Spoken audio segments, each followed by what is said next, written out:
Boruto dan Kawaki berdiri di tengah hutan Shikotsurin, tubuh mereka penuh luka, peluh menetes tanpa henti. Mata mereka memancarkan kelelahan, tetapi di baliknya tersimpan kekuatan yang lebih tajam dari sebelumnya. Pelatihan yang mereka jalani terasa seperti bertahun-tahun, namun Shikotsurin tersenyum samar, mengingatkan mereka bahwa hanya 1 hari berlalu di dunia luar. Waktu di sini berjalan berbeda, ujar Shikotsurin, menatap kedua muridnya. Apa yang terasa seperti berbulan-bulan pelatihan keras ini hanyalah sekejap di dunia kalian. Namun, perubahan yang kalian alami tidak bisa disangkal. Boruto mengepalkan tinjunya, merasakan kekuatan baru yang mengalir dalam dirinya. Aku bisa merasakannya, tubuh dan jiwaku seolah menyatu. Kekuatanku sekarang terasa seperti benar-benar milikku. Kawaki menatap tangannya sendiri, di mana pola karma baru berkilauan samar. Ini berbeda dari sebelumnya. Karma ini tidak lagi terasa seperti beban tapi sesuatu yang bisa kugunakan tanpa keraguan. Shikotsurin melangkah maju, auranya yang tenang menenangkan energi liar di sekitar mereka. Kalian telah melewati rintangan terakhir. Bayangan kalian telah dikalahkan. Tubuh kalian telah mencapai batas fisik dan melampauinya, dan jiwa kalian kini lebih kuat dari pengaruh Otsutsuki yang pernah menguasai kalian. Selama berbulan-bulan di dalam hutan Shikotsurin, Boruto dan Kawaki menghadapi berbagai rintangan yang menguji mereka hingga batas. Pada minggu pertama, mereka hanya diberi tugas fisik, memanjat tebing berbahaya tanpa bantuan karma, bertahan di bawah air terjun yang mampu mematahkan batu, dan berlari tanpa henti di medan yang terus berubah. Di minggu-minggu berikutnya, mereka dihadapkan pada ujian mental. Di medan cermin, mereka melawan ketakutan dan keraguan yang muncul dari dalam diri mereka. Boruto berkali-kali dihadapkan pada bayangan Momoshiki yang mengejeknya, memanggilnya lemah karena bergantung pada kekuatan karma. Kawaki, di sisi lain, berjuang melawan kenangan akan masa lalunya yang kelam, mendengar suara Amado dan Ishiki yang terus-menerus meragukan eksistensinya. Namun, mereka tidak menyerah. Boruto mengandalkan tekadnya untuk melindungi semua orang yang ia cintai, sementara Kawaki bersumpah untuk menjadi lebih kuat agar tak ada yang bisa mengontrol dirinya lagi. Di akhir pelatihan, Shikotsurin membawa mereka ke inti hutan Shikotsurin. Di sana, berdiri sebuah pohon Shinju kecil, bercahaya dengan energi murni. Di bawah pohon itu, mereka dihadapkan pada bayangan terakhir mereka, versi diri mereka yang telah sepenuhnya dikuasai oleh karma Otsutsuki.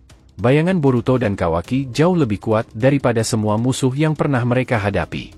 Setiap serangan mereka melampaui kecepatan dan kekuatan, membuat Boruto dan Kawaki harus memanfaatkan semua yang telah mereka pelajari selama pelatihan. Boruto memusatkan kekuatan barunya, menciptakan Rasengan Uzuhiko yang lebih stabil dan padat, kini dipadukan dengan energinya sendiri. Kawaki, di sisi lain, mengaktifkan karma miliknya dengan sempurna tanpa kehilangan kendali, menggunakan kubus-kubus Daikokuten untuk menahan serangan bayangan mereka. Dengan kerja sama yang erat, mereka akhirnya berhasil menghancurkan bayangan tersebut, menandai berakhirnya pelatihan mereka. Shikotsurin menatap mereka dengan bangga. Kalian telah membuktikan diri. Kini karma kalian telah stabil, dan kekuatan yang kalian miliki bukan lagi milik Otsutsuki. Itu adalah milik kalian sendiri. Boruto menundukkan kepalanya dengan penuh rasa hormat.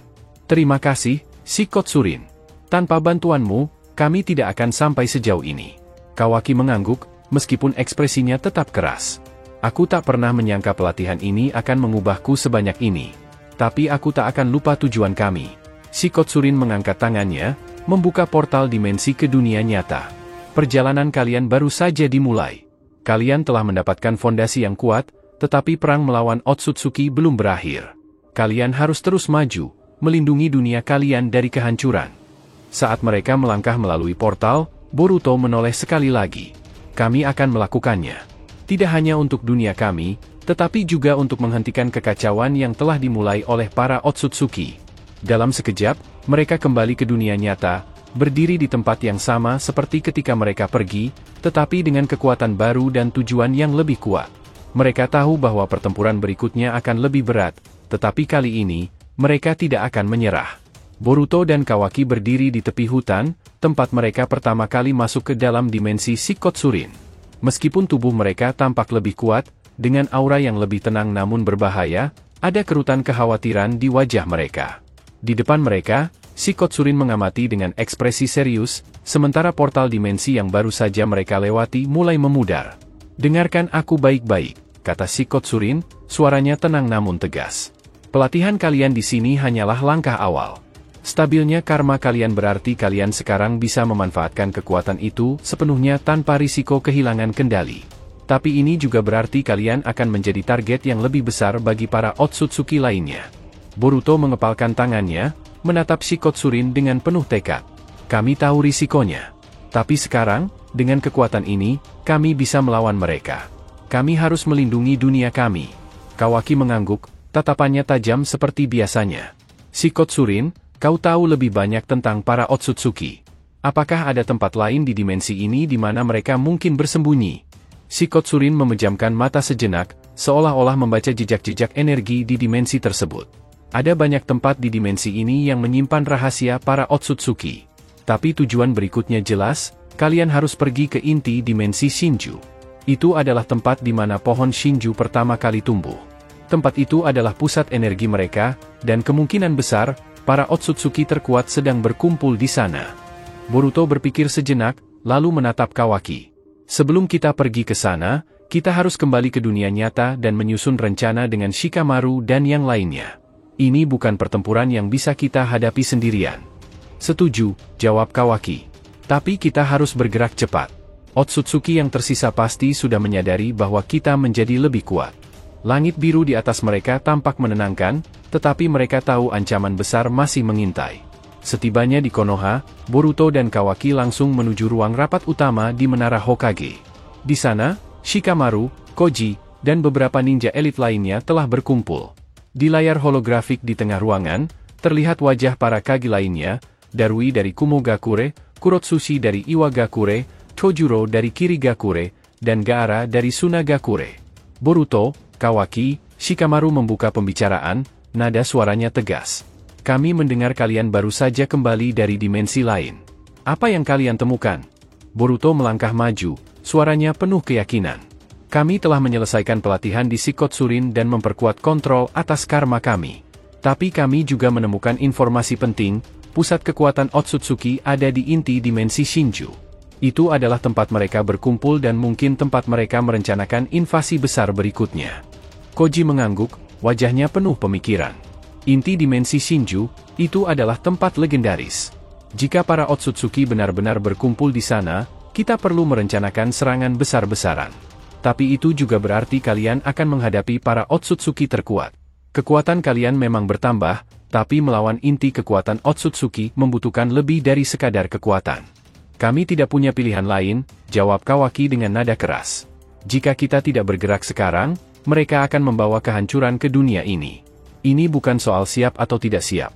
Ini soal bertindak sebelum terlambat. Shikamaru menghela napas panjang, lalu memandang para kage di layar.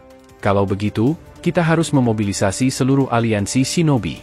Ini akan menjadi perang besar, bukan hanya melawan Otsutsuki, tapi juga melindungi dimensi kita dari kehancuran. Gaara mengangguk perlahan. Kita harus mengirim pasukan pendukung ke tempat kalian berada. Tetapi, inti dari pertempuran ini tetap pada Boruto dan Kawaki. Kekuatan karma mereka adalah satu-satunya hal yang bisa menyaingi para Otsutsuki.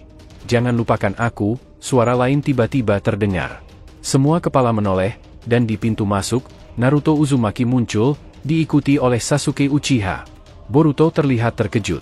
Naruto tersenyum kecil, tetapi wajahnya menunjukkan keseriusan. Ini bukan hanya perang kalian, Boruto. Ini adalah perang dunia shinobi. Aku tidak akan hanya duduk diam. Aku akan bertarung di sisi kalian, seperti dulu aku melawan Kaguya. Sasuke, yang berdiri di belakang Naruto, menambahkan, dan aku juga. Jika para Otsutsuki berkumpul, ini akan menjadi pertempuran yang menguji batas kita semua. Tapi itu bukan alasan untuk menyerah. Boruto mengepalkan tinjunya. Kalau begitu, kita tidak akan melakukannya sendirian. Kita semua akan bertarung bersama. Setelah diskusi panjang, rencana disusun dengan detail. Terima kasih telah menonton alur cerita teori Boruto to Blue Vortex kali ini. Semoga kalian menikmati setiap teori dan spekulasi yang kami sajikan, serta tetap antusias menantikan kelanjutan kisah seru ini. Jangan lupa untuk like dan ikuti selalu Boruto to Blue Vortex Fan Theory, sehingga semakin berkembang. Jika sudah, terima kasih, dan sampai bertemu di video alur cerita teori berikutnya.